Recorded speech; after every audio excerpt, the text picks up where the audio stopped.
ଝିଅଟାକୁ ଚୋତାରେ ମାରିଥିଲା। ପ୍ରତିଶୋଧ ନ ପାଇ ତୁ ଏ ବାହାରକୁ ଭାଙ୍ଗିଦେଲୁ। ଛାଡ଼ିବିନି କୋକେଇ, ମୁଁ ପଛେ ଜେଲ୍ ଯିବି, ତୋତେ ଆଜି ମାରୁ ମାରୁ ମାରିଦେବି।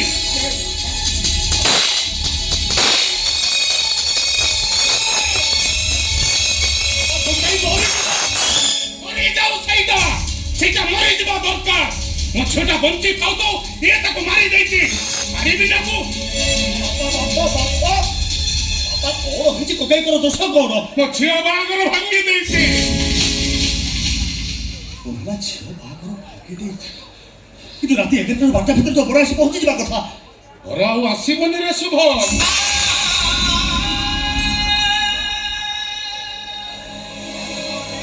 ଝିଅଟାକୁ ମୁଁ କଣ କହି ବୁଝେଇବି? କଣ ହବ ତା ଅବସ୍ଥା? କୋକେଇ ବାପାଙ୍କର କଣ ହେଇଛି? ବାପା ଏମିତି କଣ କହୁଛନ୍ତି? କଣ ହେଇଛି ବାପାଙ୍କର? କଣ ହେଇଛି? ବାବା ତୁ ପାଠ ସାଠ ପଢିଲା ପିଲାଟା, ତୁ କଥାଟା ଭିତରକୁ ନେଇକି ଚିନ୍ତା କର। ପର ପକ୍ଷ ଲୋକ କେମିତି ଜାଣିଲେ କି ଜାଣି ତୋ ଭଉଣୀଟା ଗୋଟେ ଅଲକ୍ଷଣୀ। ଜନ୍ମ ହେଲା ତା ମାଆକୁ ଖାଇ, କାଳେ ବାହାଘର ଗଲେ ବଡୁକୁ ଖାଇବୁ, ସେଇ ଭୟରେ ସେମାନେ ମନା କରୁଛନ୍ତି। ବାବା ତୁ କହିବେ ଏଥିରେ ମୁଁ କଣ କରିପାରିବି? ତୁ କହ। ଗୋଟେ ଅଲକ୍ଷଣୀ ମୋ ମାଆକୁ ମାରି ଦେଇଛେ, କାଳେ ମୋ ବରକୁ ମାରିଦେବି, ସେଥିପାଇଁ ମୋ ବର ମତେ ବାହା ହବା ପାଇଁ ଆସିବନି।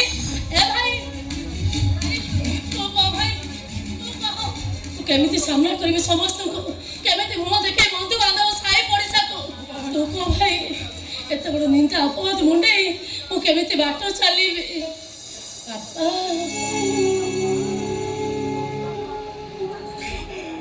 ବାର ଲୋକଙ୍କ ବାର କଥା ଶୁଣି ମୁଁ ବଞ୍ଚି ପାରିବିନି। ନାଇଁ ଏସବୁ ନାଇଁ, ଏ ସମୟ ତୁ ସେମିତି କଲାলো, ସେମିତି କଲା ଜମା ଖାଇଦେଲା। ତୋ ଭାଇ ତ ପାଖରେ ଅଛି, ତୋ ଭାଇ ଉପରେ ତୋର ଗୋଟେ ଟିକେ ବି ଭରସା ନାହିଁ। ତୁ ଦେଖିବୁ ସମାନ, ମୁଁ ଗୋଟେ ଭଲ ବର ପାତ୍ର ଯୋଗାଡ଼ କରି ତା ସହିତ ତୋ ବାହାଘର ଖୁବ ଧୁମଧାମରେ କରିବି। ଭାଇଲୋ ବର ଠିକ କରିଦେବୁ, ହେଲେ ମନରେ ଉଠିଥିବା କଥାଟାକୁ ତୁ ଲୁଚେଇ ଦେଇପାରିବୁ? ମୁଁ ଏମିତି ଗୋଟେ ଅଶୁଭ ଲଗ୍ନରେ ଜନ୍ମ ହେଇଛି ଯେ କେହି ବି ମତେ ବାହା ହେବା ପାଇଁ ଆସିବେନି। ରାତି ପାଇଲେ ମୋ ବାପା ଭାଇ ମୁଣ୍ଡ ଟେକି ବାଟ ଚାଲି ପାରିବେନି। ନା ନା, ମୁଁ ଏତେ ବଡ଼ ନିନ୍ଦା ଅପବାଦ ସହି ପାରିବିନି। ମୁଁ ଆତ୍ମହତ୍ୟା କରିବି, ଏବେ ଆତ୍ମହତ୍ୟା କରିବି।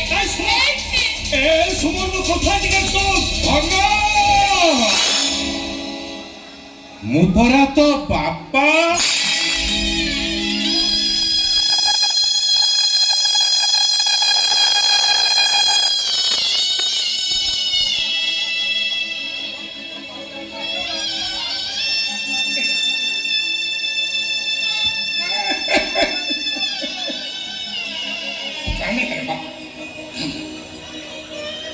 ମା ମରିଯିବା ପରେ ମୁଁ ତମମାନଙ୍କର ବାପା ମା ସବୁ କିଛି ହେଇଛି। ଏ ଦୁନିଆ ପଛେ ତତେ ଯାହା କହୁ, ମୁଁ କହିବି ତୁ ଭଲ ଲଗ୍ନରେ ଜନ୍ମ ହେଇଛୁ। ତୁ ମୋ ଲକି ଝିଅରେ ମା।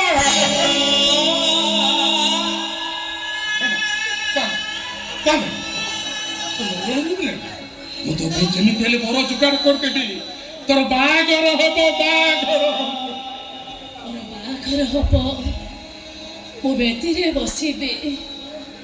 ମୋ ବାହାଘର ସରିଗଲା ପରେ ମୋ ବାପା ଭାଇ ମତେ ଧନ ଧନ କହି କେତେ କାନ୍ଦିବେ, ଆଉ କହିବେ ଧନ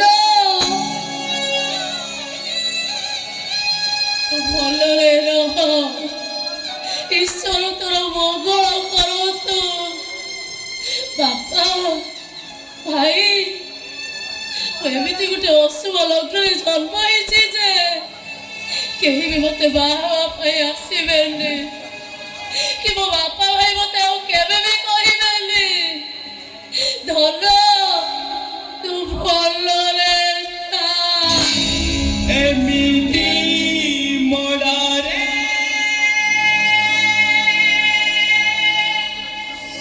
ସମୟଟା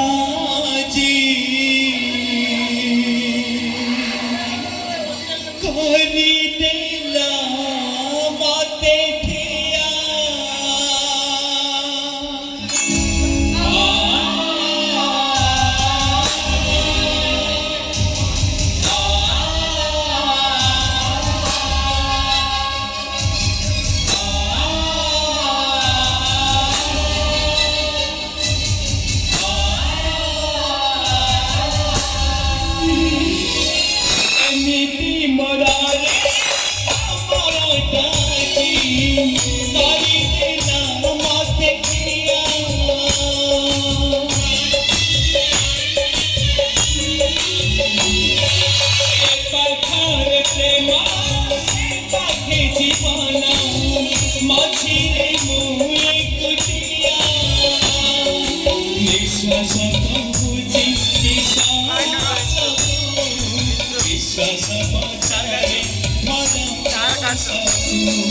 ନିଶ୍ୱାସ କହୁଛି